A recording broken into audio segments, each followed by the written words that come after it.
First movie में explain करूंगी baby blues. इस मूवी में जो फैमिली हमें दिखाई गई है उनमें पेरेंट्स और उनके 4 बच्चे शामिल हैं। मूवी में बच्चों की मदर का नाम मॉम है और फादर का नाम डैड है। हम भी उनके पेरेंट्स के यही नाम लेने वाले हैं। मूवी के स्टार्ट में हमें ये बताया जाता है कि इस फैमिली का सबसे छोटा बच्चा सिर्फ 6 मंथ्स का है। बच्चों की मॉम सारा दिन अपने बच्चों का ख्याल रखती थी और यही उसकी लाइफ थी। बच्चों का जो डैड होता है वो मोस्टली घर से बाहर ही रहता है, जो कि अपनी फैमिली के सर्वाइव करने के लिए बहुत ज्यादा हार्ड वर्किंग करता था। यही वजह है कि वो अपनी फैमिली को ज्यादा टाइम नहीं दे पाता था। बच्चों की मॉम अपने हस्बैंड को काफी मिस करती थी और उसकी कमी फील करती थी और वो अपनी फैमिली की रिस्पॉन्सिबिलिटी से तंग आ चुकी थी। और तो और उनका घर खेतों के बिल्कुल बीच में था, जहाँ पर उन लोगों के घर के अलावा और कोई घर भी नहीं था। बस खेतों में एक स्ट्रॉ मैन था। इवन घर का सामान भी काफी ज्यादा पुराना था। उन लोगों की फाइनेंशियली कंडीशन भी काफी ज्यादा खराब थी, क्योंकि डैड की इनकम काफी कम थी, इसीलिए उनके लिए सरवाइव करना काफी डिफिकल्ट था। फिर हम मॉम को देख पाते हैं जो कि काफी अपसेट होती है। वो हमेशा डिस्टर्ब रहती है और हर वक्त रोती रहती है। उसे कोई भी आवाज पसंद नहीं थी, वो हर वक्त खामोशी ही चाहती थी। इवन वो अपने बच्चों की आवाज से भी इरिटेट हो जाती थी। लेकिन उसका हस्बैंड उसकी ऐसी हालत पर गौर नहीं करता, बल्कि उसे इग्नोर करता है। लेकिन उनके बड़े बेटे जिसका नाम जिमी होता है, उसे रियलाइज होता है कि मेरी मॉम हमेशा सैड रहती है। ये बात वो अपने फादर से भी शेयर करता है, लेकिन उसका फादर कहता है कि तुम्हारी मदर डिप्रेशन का शिकार है, इसीलिए वो ऐसे बिहेव कर रही है, अदरवाइज वो नॉर्मल है, तुम फिक्र मत करो। हम देखते हैं कि उन लोगों के घर में एक रेडियो भी है। जिमी का डैड उसे वो रेडियो चलाना सिखा रहा होता है, जिससे वो इमरजेंसी की सूरत में इस रेडियो को यूज कर सके और मदद बुला सके। और कहता है कि तुम अपने सिबलिंग्स और अपनी माँ का ख्याल रखना। लेकिन हम देखते हैं कि मॉम की मेंटल कंडीशन खराब होती जा रही है। वो शीशे में देखकर खुद से बातें करने लगती है और वो ऐसे बिहेव करती है कि जैसे वो अब नॉर्मल है। उसे हर तरफ खून ही खून दिखता है। वो खून अपने लिप्स पर लगाकर क्रीपी स्माइल देती रहती है।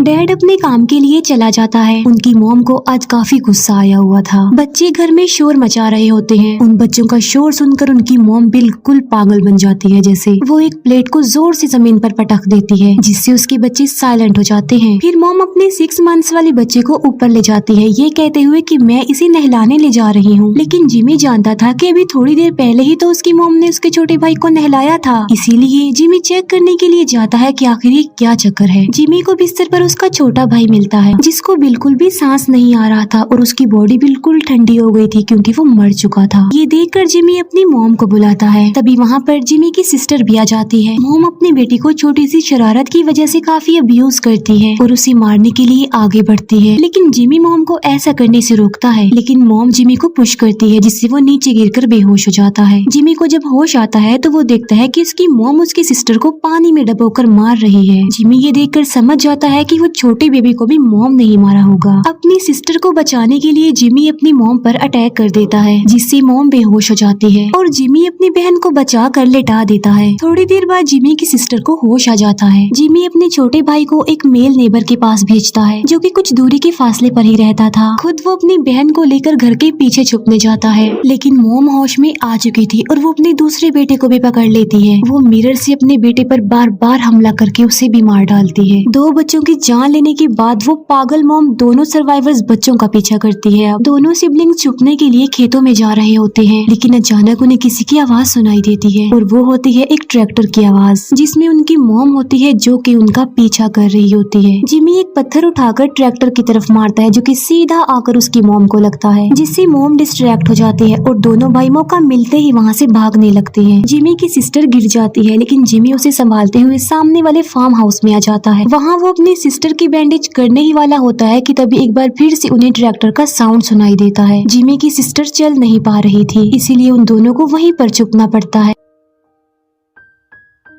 जिमी अपनी सिस्टर को कहीं पर छुपा कर खुद भी कहीं पर छुप जाता है। तभी मॉम उसी फार्म हाउस में आ जाती है। मॉम अब बिल्कुल अब नॉर्मल हो चुकी थी। उसके कपड़ों पर बहुत ज्यादा ब्लड लगा हुआ था और वो एक अजीब सी स्माइल पास कर रही होती है। एक मोमेंट में तो वो मदर जैसा बिहेव कर रही होती है, जबकि दूसरे मोमेंट में वो एक किलर जैसा बिहेव कर रही होती है। उसके बच्चे उससे डरकर भाग रहे हैं, ये बात वो बेयर नहीं कर पा रही थी, इसीलिए गुस्से में आकर वो चीजों को फेंकने लगती है और वहाँ पर पड़ा एक बड़ा फोक उठाकर आस पास मारती है। सडन उसकी नजर अपनी बेटी पर पड़ती है जो कि बहुत ज्यादा डरी और सहमी हुई थी, लेकिन उस मॉम को अपनी बेटी पर तरस नहीं आ रहा था। वो उस बड़े से फॉग से अपनी बेटी को मार डालती है। ये सब कुछ जिमी भी देख लेता है। मॉम एक बार फिर से खून में लथपथ हो जाती है। जिमी वहाँ पर पड़ा हुआ सारा सामान मॉम पे फेंक देता है। खुद वो किचन में जाकर छुप जाता है। जिमी अपनी मॉम से छुपने की काफी कोशिश कर रहा था, लेकिन किसी न किसी तरह उसकी मॉम को ये पता चलता जा रहा था कि आखिर वो कहाँ पे छुपा हुआ है। जिमी को डराने के लिए मॉम एक चिकन के साथ बहुत ज्यादा बेदर्दी से बिहेव करती है। अब वो एक बुचर्स नाइफ लेकर जिमी का पीछा करती है। जिमी एक जगह पर होता है और वहाँ से आगे बढ़ रहा होता है। मॉम आगे आकर बुचर्स नाइफ से जिमी के पाँव को इंजर्ड कर देती है। यहाँ पर आने की वजह से जिमी की उसी पाँव में कीलें भी चुभी हुई थी, जिसकी वजह से उसे काफी पेन हो रही थी। वो प्रे करने लगता है कि किसी न किसी तरह मेरी मॉम नॉर्मल हो जाए। सडन वहाँ पर एक डॉग आ जाता है जो कि उनकी नेबर का डॉग था। वो डॉग मॉम पर अटैक कर देता है, जिससे जिमी को वहाँ से मौका मिल जाता है भागने का, लेकिन मॉम उस डॉग पर अटैक करके उसके टुकड़े टुकड़े कर देती है। वो खुद भी वहाँ पर बैठ जाती है क्योंकि अब वो बहुत ज्यादा टायर्ड हो चुकी थी।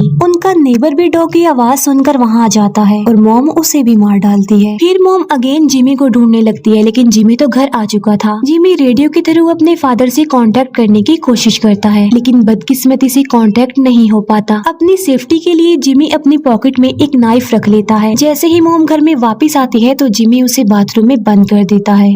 वो देखता है कि मॉम ने वो रेडियो ही तोड़ दिया है, लेकिन जिमी टूटे हुए रेडियो की मदद से ही अपने फादर से कांटेक्ट करता है और इस बार उसका कांटेक्ट हो जाता है। लेकिन उसका डैड सिर्फ यही 2 वर्ड सुन पाता है, पुलिस, हेल्प, बस यही 2 वर्ड्स और कुछ भी नहीं। मॉम बाथरूम का दरवाजा तोड़कर उसी रूम में आ जाती है और इस बार वो पूरी तरह रेडियो को तोड़ डालती है। जिमी बिल्कुल बेबस हो गया था। उसे बचने की कोई भी उम्मीद नजर नहीं आ रही थी, क्योंकि उसकी मॉम उसके सामने मौत के रूप में खड़ी हुई थी। लेकिन हिम्मत से काम लेते हुए वो आखिरी कोशिश करता है। वो अपने मॉम के पाँव पर नाइफ से स्टैब कर देता है, जिससे मॉम को पेन होती है और जिमी मौका देखकर वहाँ से भाग जाता है। लेकिन भागने से पहले मॉम जिमी पर अटैक कर देती है।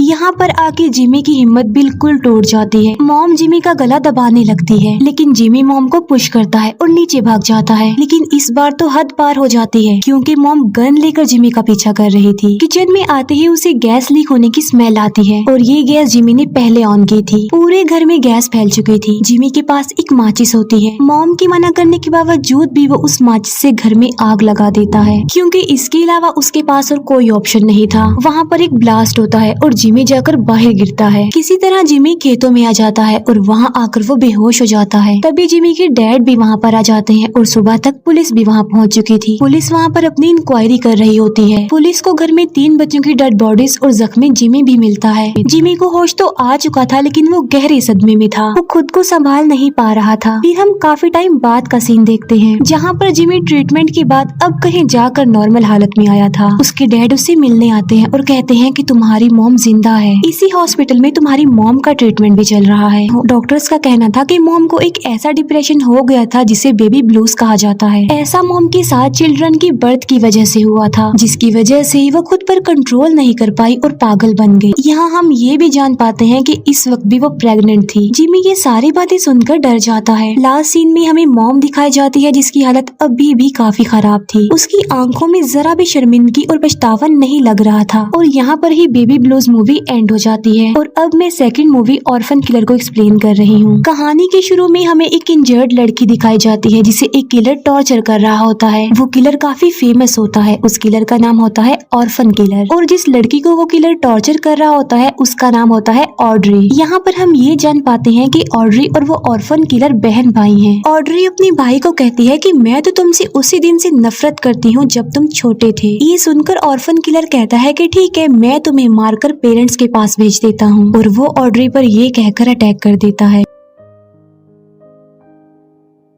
फिर हमें एक दिन पहले की स्टोरी दिखाई जाती है कि आखिर ऑर्फन किलर अपनी बहन ऑड्री को क्यों मार रहा था। ऑड्री एक डांस टीचर होती है और उसका बेस्ट फ्रेंड एक पुलिस ऑफिसर था। आज की डांस कंपटीशन में ऑड्री की टीम का डांस था। सबसे पहले ऑड्री चर्च में जाकर प्रे करती है। फादर भी उसके लिए प्रे करते हैं। इसके बाद ऑड्री हॉल में आ जाती है, जहाँ पर वो डांस परफॉर्म होना था। वो देखती है कि उसके स्टूडेंट्स वहाँ पर मौजूद नहीं है। वो अपने स्टूडेंट्स को हर जगह ढूंढती है, लेकिन वो उसे नहीं मिलते। असल में वो स्टूडेंट्स एक स्टोर रूम में होते हैं, जहाँ पर वो स्मोकिंग कर रहे होते हैं। उनमें से एक लड़की कहती है कि मेरे फादर भी इसी स्कूल में पढ़ते थे और उसके फादर ने उसे बताया है के एक किलर भी इसी स्कूल में पढ़ता था जिसका नाम था ऑर्फन किलर। और जो हमारे डांस टीचर ऑड्री हैं वो ऑर्फन किलर की सिस्टर हैं। एक दिन मिस ऑड्री को कोई अडॉप्ट करके ले गया और ऑर्फन किलर अकेला ही रह गया। ऑड्री विंडो के बाहर से एक स्ट्रेंजर को देखती है जो कि उसी की तरफ देख रहा था। सडन वो स्ट्रेंजर गायब हो जाता है जिससे ऑड्री काफी शॉक्ड रह जाती है। फिर ऑड्री को वो स्टूडेंट्स मिल जाते हैं और ऑड्री उन्हें अपने साथ ले जाती है। दूसरी तरफ ऑर्फन किलर उसी स्कूल में आ गया था और सबको मारने के लिए वो अपने साथ एक मशेटी भी लाया था। एक लड़का स्कूल के पास बैठा हुआ स्मोकिंग कर रहा होता है कि अचानक उसे किसी की आहट महसूस होती है। वो चेक करने के लिए जाता है, तभी ऑर्फन किलर उसके सामने आकर उसके मुंह में वो मशेटी घुसा देता है जिससे उस लड़के की डेथ हो जाती है। फिर हम देखते हैं कि ऑर्फन किलर फादर की एक पिक जला देता है क्योंकि वो गॉड्स पर बिलीव नहीं करता था। स्कूल के बैक डोर पर किलर रेजर वायर लगा देता है ताकि कोई बाहर ना आ सके। दूसरी तरफ हम देखते हैं कि डांस कंपटीशन काफी अच्छा चल रहा था जिसकी वजह से ऑड्री काफी खुश होती है। ऑड्री के स्टूडेंट्स उसके साथ एक प्रैंक करते हैं। ऑड्री जब लॉकर ओपन करती है तो उसे अपने भाई यानी ऑर्फन किलर का मास्क वहाँ पर मिलता है जिसे देखकर वो काफी डर जाती है। वो उन स्टूडेंट्स पर काफी गुस्सा होती है और उन्हें डांटती भी है। जब ऑड्री वहाँ से चली जाती है तब ऑर्फन किलर यानी ऑड्री का भाई वहाँ आकर अपना मास्क ले लेता है। सब स्टूडेंट्स अपने अपने घर जा चुके थे लेकिन एक फीमेल स्टूडेंट अपने फादर का वेट कर रही होती है। एड्री अपने बचपन का वो वक्त याद करती है जब वो और उसका भाई बाथ टब में खेल रहे थे जबकि उनके पेरेंट्स किचन में थे। लेकिन तभी वहाँ पर रोबर आ जाता है जो उनके फादर को मार डालता है। उनकी मदर पुलिस को कॉल कर देती है और वो रोबर उसे भी मार डालता है। दोनों बच्चे बाथरूम से ये सब कुछ देख रहे होते हैं। रोबर से दोनों बच्चे जान बचाने के लिए वहीं पर छुपे रहते हैं। ऑड्री ये सब कुछ याद करके काफी सैड हो जाती है क्योंकि इस दुनिया में उनके पेरेंट्स के अलावा उनका कोई भी नहीं था। किलर देखता है कि एक लड़की स्कूल में बिल्कुल अकेली रह गई है। वो उस लड़की के पास आकर रेजर वायर से उसका गला दबाने लगता है। गला कटने की वजह से उस लड़की की डेथ हो जाती है। ऑर्फन किलर अपने बचपन के फ्लैशबैक को याद करके तोड़फोड़ करने लगता है। वो याद करता है कि उनके पेरेंट्स के मर्डर के बाद उन लोगों को ऑर्फनेज में भेज दिया गया। ये एक ऐसी जगह होती है जहाँ वो लोग रहते हैं जिनके पेरेंट्स नहीं होते या जिनका इस दुनिया में ही कोई नहीं होता। ऑर्फनेज में एक बच्चा उसकी सिस्टर को काफी तंग करता था। उस बच्चे को सबक सिखाने के लिए एक दिन ऑर्फन किलर उस बच्चे को बैट से हिट करता है जिससे वो मर जाता है। पनिशमेंट देने के लिए नन्स ऑर्फन को टॉर्चर किया करती थी। उन्होंने ऑर्फन किलर के फेस के लिए एक क्रीपी सा मास्क भी बनाया ताकि बच्चे उससे डरे और दूर रहें और उसे हमेशा एक ही रूम में कैद करके रखा गया। एक दिन ऑर्फन किलर सिक्योरिटी गार्ड्स को मार कर भाग जाता है। फिर हमें प्रेजेंट का सीन दिखाया जाता है जहाँ पर वो किलर स्कूल के गार्ड को देखता है। वॉशरूम में ऑर्फन किलर गार्ड का गला काट देता है जिससे उसकी मौत हो जाती है। ऑड्री स्कूल से जा रही होती है तो उसके हाथ पर रेजर वायर लगने की वजह से कट लग जाता है। वो फौरन समझ जाती है कि यहाँ पर जरूर कुछ न कुछ अजीब चल रहा है। वॉशरूम में ऑड्री उस गार्ड की डेड बॉडी को देखती है जिसे देखकर वो डर की वजह से चिल्लाती है। चीख की आवाज सुनकर एक वर्कर वहाँ पर आ जाता है। ऑड्री उस वर्कर को बताती है कि मैंने वॉशरूम में किसी की डेड बॉडी देखी है। वो वर्कर जब डेड बॉडी देखने के लिए जाता है तब किलर नाइफ से उस पर स्टैब कर देता है जिससे उस वर्कर की भी डेथ हो जाती है। फिर किलर उसका सर काटकर ऑड्री के सामने फेंकता है। ऑड्री डर कर वहाँ से भागने लगती है और भागते भागते वो एक चर्च में आ जाती है। ऑड्री का पीछा करते करते वो किलर भी वहाँ पर आ जाता है। चर्च का फादर किलर को वहाँ से जाने के लिए कहता है लेकिन किलर फादर पर अटैक करके उसके पेट में नाइफ से स्टैब करता है। ये देखकर ऑड्री फिर से डर कर वहाँ से भाग जाती है। किलर एक कुल्हाड़ी लेकर अब उसका पीछा करता है। ऑड्री को तभी एक नन मिलती है जो कहती है कि मैंने एक आदमी को देखा है जिसने मास्क पहना हुआ है और वो सबको मारता जा रहा है। ऑड्री कहती है कि वो किसी को भी नहीं छोड़ेगा, वो सबको मार डालेगा क्योंकि वो पागल है। ऑड्री नन को कहती है कि तुम जल्दी से यहाँ से भाग जाओ लेकिन अब काफी देर हो चुकी थी क्योंकि किलर ने उस नन की आवाज सुन ली थी और वो उस कुल्हाड़ी से नन पर अटैक करके उसे मार डालता है। मौका मिलते ही ऑड्री एक पाइप से किलर पर अटैक कर देती है लेकिन किलर उसे पकड़ लेता है और उसे अपने साथ ले जाता है। फिर हमें बचपन का एक सीन दिखाया जाता है जहाँ पर हम ये जान पाते हैं कि ऑड्री बचपन से ही अपने भाई को डिसलाइक करती थी। फिर एक दिन ऑड्री को कोई अडॉप्ट करने आया। ऑड्री ने अपने भाई को कहा कि प्लीज मुझे उन लोगों के साथ जाने दो। वो ऑर्फन किलर को कहती है कि मैं हमेशा याद रखूंगी कि तुम मेरे भाई हो और तुमसे मिलने भी आया करूंगी। ये सुनकर किलर ने उसे अलाउ कर दिया कि वो उन लोगों के साथ चली जाए लेकिन ऑड्री ने अपना प्रॉमिस पूरा नहीं किया और वो कभी भी किलर से नहीं मिलने आई। इसीलिए ऑर्फन किलर अपनी बहन से बदला बदला लेने के लिए इतने सालों बाद यहाँ पर वापस लौटा। ऑड्री का बेस्ट फ्रेंड देखता है कि अभी तक ऑड्री घर पर नहीं आई है। उसे ऑड्री की फिक्र होती है और वो स्कूल के लिए निकल पड़ता है। ऑर्फन किलर अपनी बहन ऑड्री को बांध कर लटका देता है। वो ऑड्री को कहता है कि हम दोनों एक ही ब्लड लाइन है, लेकिन तुम्हें मेरी जरा भी फिक्र नहीं है। तुम मुझे उस टाइम छोड़कर चली गई जब मुझे तुम्हारी कितनी जरूरत थी। वो कहता है कि अब मैं तुम्हें एहसास करवाने के लिए तुम्हें टॉर्चर करूंगा, ताकि तुम्हें भी तो पता चले कि मैंने कितना टॉर्चर सहा है। एक फादर को ऑर्फन किलर बांध कर वहाँ पर लाया होता है। वो फादर ऑर्फन किलर से अपनी जान की भीख मांगता है कि मुझे यहाँ से जाने दो। वो कहता है कि गॉड तुम्हारी हेल्प करेगा, प्लीज मुझे यहाँ से जाने दो।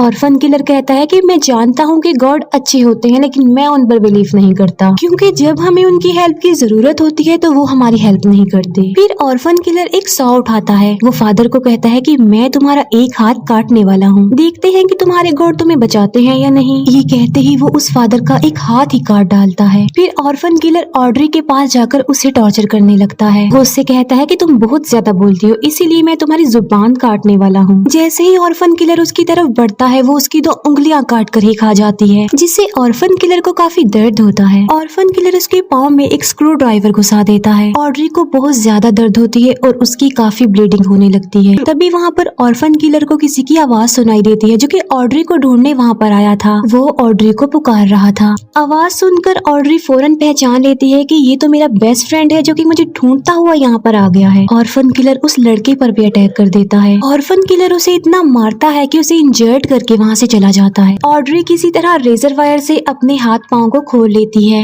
ऐसा करने से उसका काफी खून भी बह जाता है और उसे काफी दर्द भी होती है। फादर ऑड्री को कहता है कि प्लीज तुम मुझे मार डालो, ताकि मुझे इस पेन से रिलीफ मिल सके। ऑड्री फादर पर अटैक करके उसे मार डालती है। ऑड्री वहाँ से भाग जाती है। ऑर्फन किलर जब वहाँ पर आता है तो वो देखता है कि ऑड्री वहाँ पर नहीं है। ये देखकर उसे गुस्सा आ जाता है और वो अपनी बहन को ढूंढने लगता है। मौका मिलते ही ऑड्री ऑर्फन किलर के सर पर कुल्हाड़े से स्टैब करके उसे मार डालती है, जिससे सीरियल किलर इंजर्ड होकर नीचे गिर जाता है। ऑड्री के फ्रेंड को भी होश आ चुका था। ऑड्री छत पर आ जाती है ताकि वो चिल्लाकर मदद बुला सके। तभी वो देखती है कि उसका भाई ऑर्फन किलर अभी जिंदा है, जो कि कुल्हाड़ी लेकर उसकी तरफ आ रहा है। यहाँ पर हमें वो सीन दिखाया गया है जो कि हमने मूवी की स्टार्ट में देखा था। ऑड्री अपने भाई को कहती है कि मैं बचपन से ही तुम्हें डिसलाइक करती हूँ, तुमसे नफरत करती हूँ। यहाँ पर सीरियल किलर कहता है कि मैं मार कर तुम्हें पेरेंट्स के पास भेज रहा हूँ। तभी ऑड्री का बेस्ट फ्रेंड वहाँ आकर ऑर्फन किलर को शूट कर देता है, जिससे ऑर्फन किलर नीचे जाकर गिरता है और उसका काम तमाम हो जाता है। फिर हमें काफी सालों बाद का टाइम दिखाया जाता है। हमें ऑड्री दिखाई जाती है, जो कि कहीं और पर सेटल्ड हो गई थी और उसे उसके भाई के हेल्यूसिनेशंस भी आते रहते थे। ऑड्री को एक पार्सल रिसीव होता है। जब वो उस पार्सल को ओपन करती है तो उसमें वो खून से लथपथ एक स्कल देखती है, जिससे वो डर जाती है और ये मूवी भी यहीं पर एंड हो जाती है।